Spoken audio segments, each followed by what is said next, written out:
Our Christmas series. Who's excited for Christmas? Yes, all right. Well, a couple years back, my kids, I think, guilted the elf on the shelf to come to our house. Does anyone else have the elf come visit their home?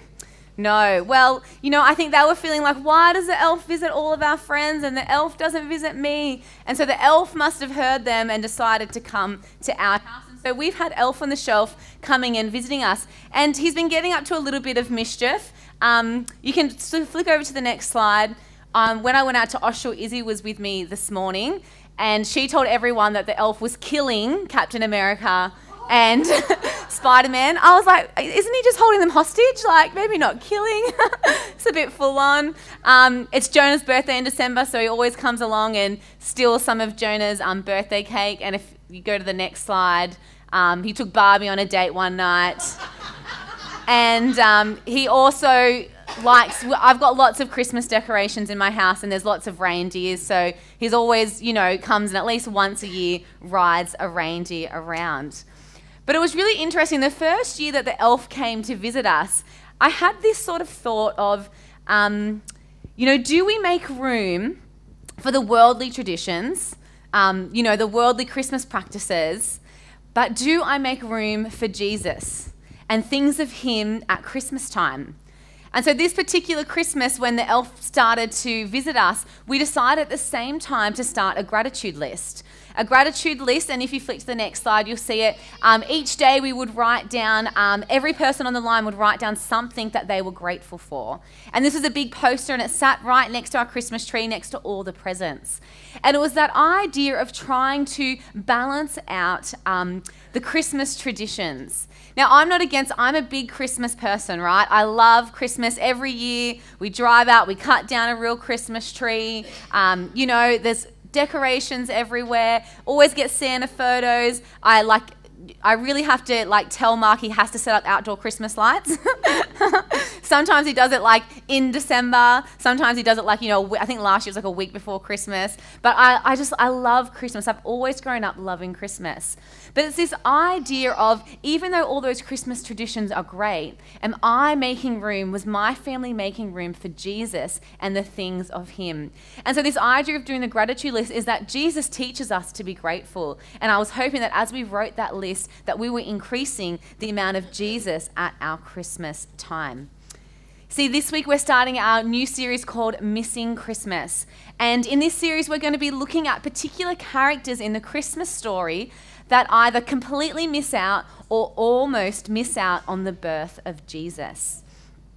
And as we go through this series, it's an opportunity for us to think, are we missing Christmas? Are we missing the significance of Christmas? Are we missing the real meaning of Christmas? Are we missing the transformational experience that Christmas can be, that Christmas can start our year well? And so we're going to look at things like distractions.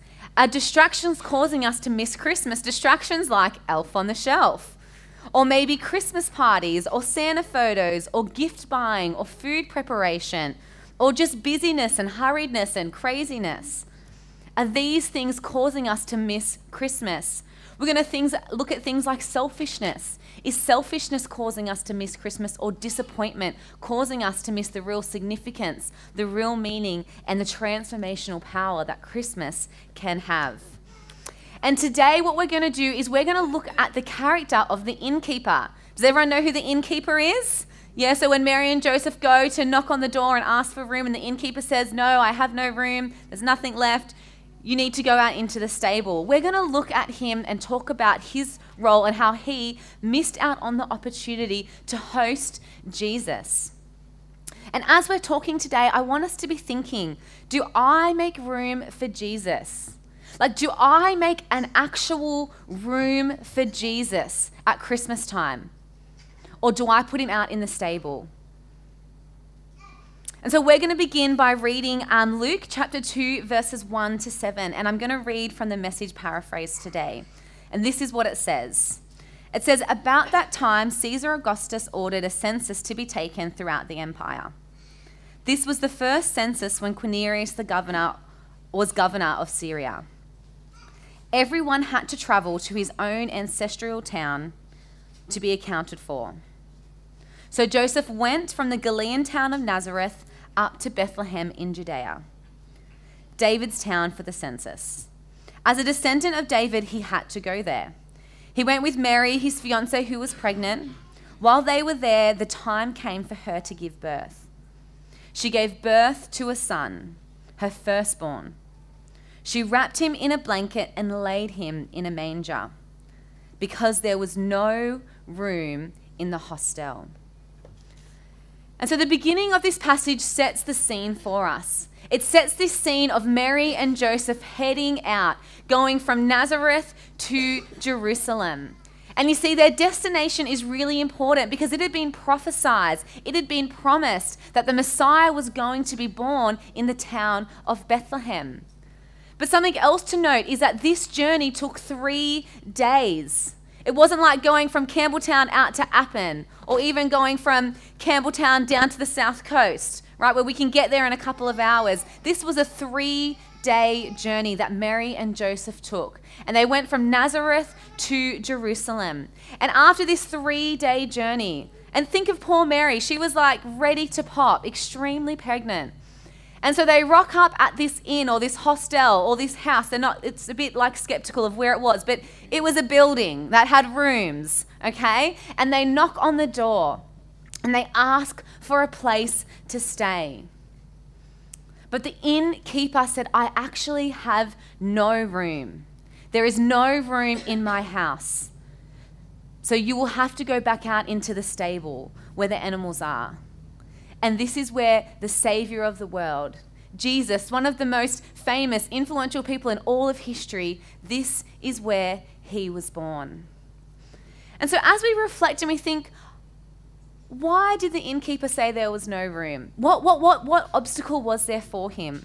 I want to suggest that there was 2 things that made it too hard for the innkeeper to make room for Jesus. And then I want us to think about, well, how does that relate to us today? And so the first thing that I want to talk about is that, we know something that the innkeeper didn't. Right? The innkeeper didn't actually know who Jesus was. He didn't know that Jesus was the Savior of the world. He didn't know that Jesus was going to be, this incredibly famous, most influential person. Even if you're not a Christian, you know who Jesus was, but he lived 2,000 years ago. You can't say that about many people. The innkeeper had no idea who Jesus was. And so when Mary and Joseph knocked on his door, there was no sort of pressing need to make room for him because he didn't know who he was. He didn't know the significance and the power and the awesomeness of Jesus. But we do, right? We do. We live in a different time. We know who Jesus is. And for a lot of us in this room, we have experienced Jesus. We've experienced the way that he changed not only the world, but he changed our lives. And you see, this is a thing, when you know who Jesus is, right? When you know who Jesus is, the question shouldn't be, will I make room for him? It should be how, and how much room should I make for him, right? If you know Jesus, if you've experienced him and you know who he is, then the question shouldn't be, will I make room for Jesus? It's how and how much room will I make for Jesus? And the other obstacle that I think the innkeeper had, and I think this is a pretty significant one, is it's this idea that it's hardest to make room for something when something is required to be moved out, right? It's hardest to make room for something when something is required to move out. You see, imagine if Mary and Joseph knocked on the door and said, can we stay here? And the innkeeper had a spare room. He had a room that was free, that was vacant. What do you think his answer would have been? Yes, yes, you can come in. Yes, he probably still would have asked them to pay, but he was an innkeeper. He would have said, yes, come in, stay in my room. But the problem was there was no room. And so it's hardest to make room for something when something is required to be moved out. And so I wonder, as we head into a time of application, as we think, well, how do these 2 things impact us? Ryan's going to hand out a little handout for you. And what I want you to do is I'm going to give you some time at the end of my message. So surprisingly, I'm not going to talk for that long today, right? Shocker. Rachel not talking that much. Everyone's really quiet today. Can you guys just laugh when I make a joke just to make me feel good? That's better. All right. So I'm going to play a song at the end of my message, and I'm going to give you some time to reflect on these. So you don't need to necessarily read them now, but you're going to get some time, about 5 minutes at the end of the message, to have some time with God and reflect on these questions. But the first question is do you know Jesus? Right? Do you know Jesus? Because if you know who Jesus is, right, the question you shouldn't be asking yourself is, oh, will I make room for Jesus? Do I have time for him? No, that shouldn't be the question. It's how. How can I make time for you, Jesus? How can I make room for you in my life? And how much time do you want at this Christmas time? So if you know Jesus, that's the question you should be asking. And if you don't know Jesus, if you haven't experienced his love, if you haven't experienced his transformation, if you haven't experienced the significance of the Christmas story, I would love to talk to you about that after the service. Because I will let you know that not only is Jesus the most impactful person in the whole of history for the whole entire world, that he is actually the person who's made the most impact on my life, the person who has changed me the most. And so I would love to talk to you about that. And the next question that you can reflect on is this: what needs to be moved out of my life so that Jesus can move in? What needs to be moved out of my life so that Jesus can move in? So can I just have a show of hands? Who feels busy at Christmas time? Okay, I'll say 100%. We'll go 98.9%. All right. Being busy at Christmas is almost an epidemic at the moment. So I'm guessing that not many of us have a spare room at the moment to invite Jesus into. If you have a spare room, awesome. This message is probably going to be a bit easier for you. But if you don't have a spare room, if you feel like Christmas time is so busy, then may I suggest that sacrifice might be a way forward. Right? Sacrifice might be a way forward. You know, it's really interesting as I've reflected on the hub and as we've reflected on the church and what we do at Christmas time, we're actually starting to sacrifice things that we do to make more room for Jesus. It was only a couple of weeks ago that I told you that instead of doing 120 hampers this year, we're only going to do 20 hampers.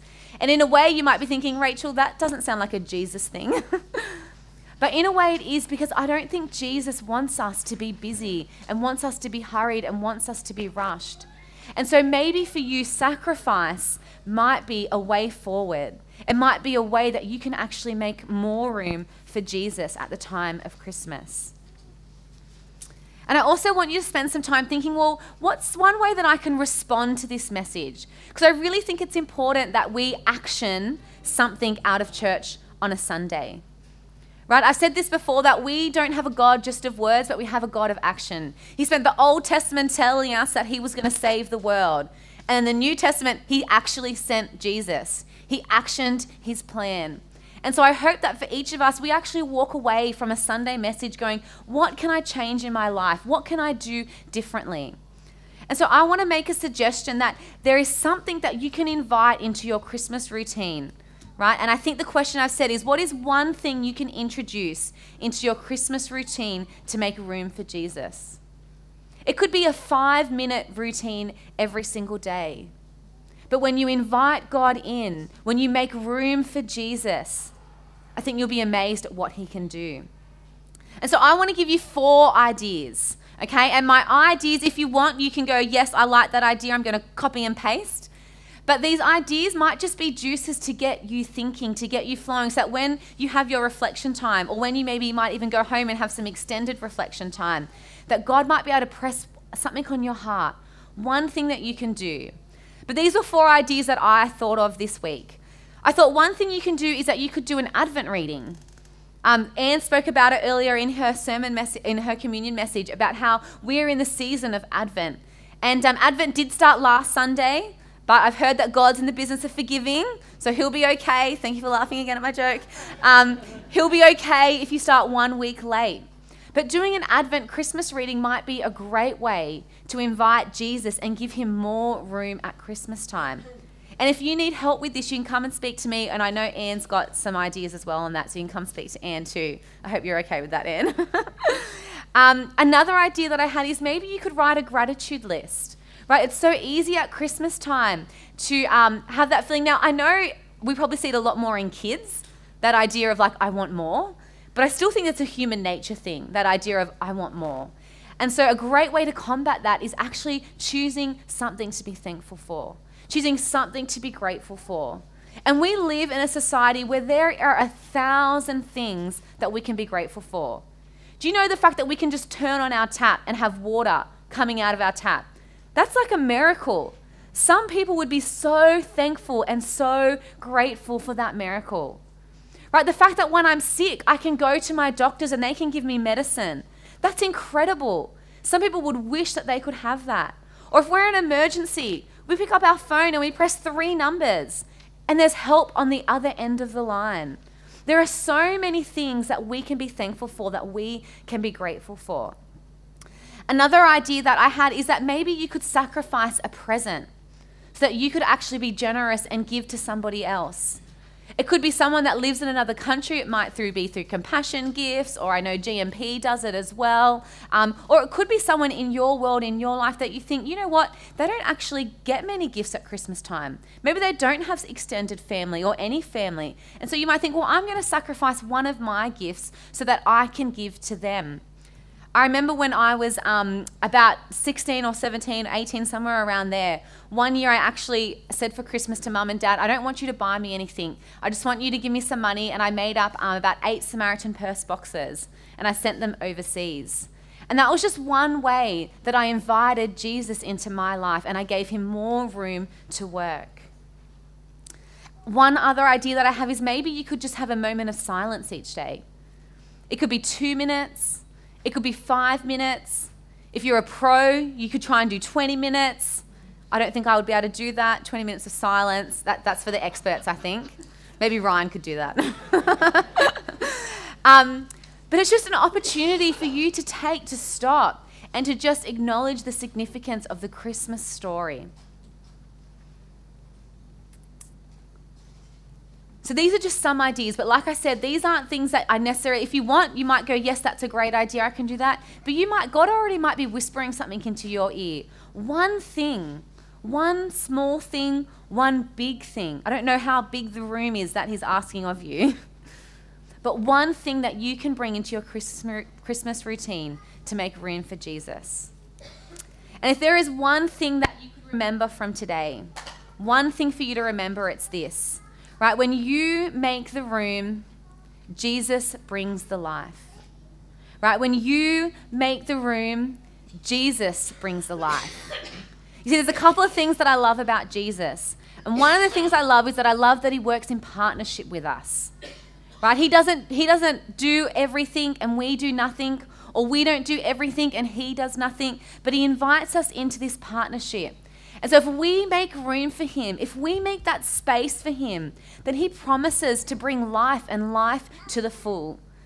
And another thing that I love about Jesus is that he does the heavy lifting, right? He does the heavy lifting. We might work in partnership with him, but it's like we're carrying a 2 set of kilo dumbbells and he's carrying like 100 kilo set, right?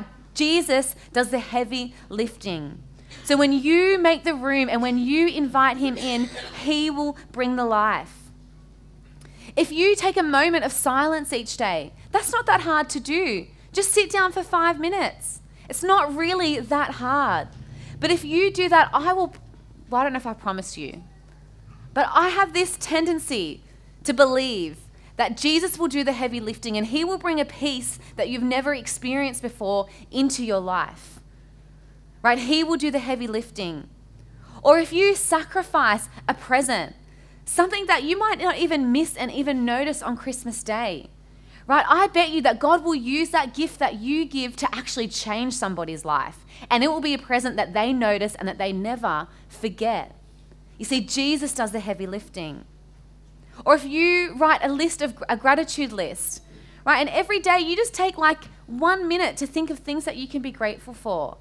I bet that Jesus will change your attitude, and it will switch from being tired and busy and hurried at Christmas time to having this thankful heart that reflects his love and his joy and his peace. Or if you choose to do an Advent reading and you choose to open God's word every single day, right? The wisdom will be out of balance. You'll think, man, I'm only investing 5 minutes. Yeah, I'm getting like a lifetime of wisdom in this time. You see, Jesus works in partnership with us, but he does the heavy lifting. If we make the room, he will bring the life. And just as I'm finishing up, I want to share one more Bible verse with you. And it's from Revelation chapter 3, verses 20. And this is what it says. It says, "Here I am. I stand at the door and knock. If anyone hears my voice and opens the door, I will come in and eat with that person and they with me." You see, when this Bible verse was written, when it was written thousands of years ago, it was a call to the church to be different, right? It was a call to the church to be different. There was an invitation to not be lukewarm, to not be like the world around them. One commentary said it like this. It said there was a call to the church to be a social alternative to the pagan society, right? A call to the church to be a social alternative to the pagan society. Are you being a social alternative? Are you being a social alternative to our society? You see, 2,000 years ago, Joseph and Mary knocked on the door of the innkeeper and asked him, "Will you make room for Jesus?" But today, Jesus knocks on the door of your heart and he says, "Will you make room for me?" Will you be a social alternative at Christmas time? Will you exchange busyness for actually being present with people? You know, this is something else that when we talk about how we're changing, how we're doing things at Christmas time, you know, our Christmas carols is usually busy. And if you're a church member, you don't go and go, "Oh, that was such a relaxing time." And it may still not be relaxing, but we're hoping that you'll actually have time to be present with someone on that night. Right? And hopefully, my hope and prayer is that as a church that we don't feel like Christmas time is too busy to have a conversation with people. Right? That we will exchange busyness with actually being present with people. That we will be a social alternative. Or maybe we might exchange getting with giving. Rather than thinking about what will I get? What will I get for me? What will I get for my kids? What will I get? Going, what can I give?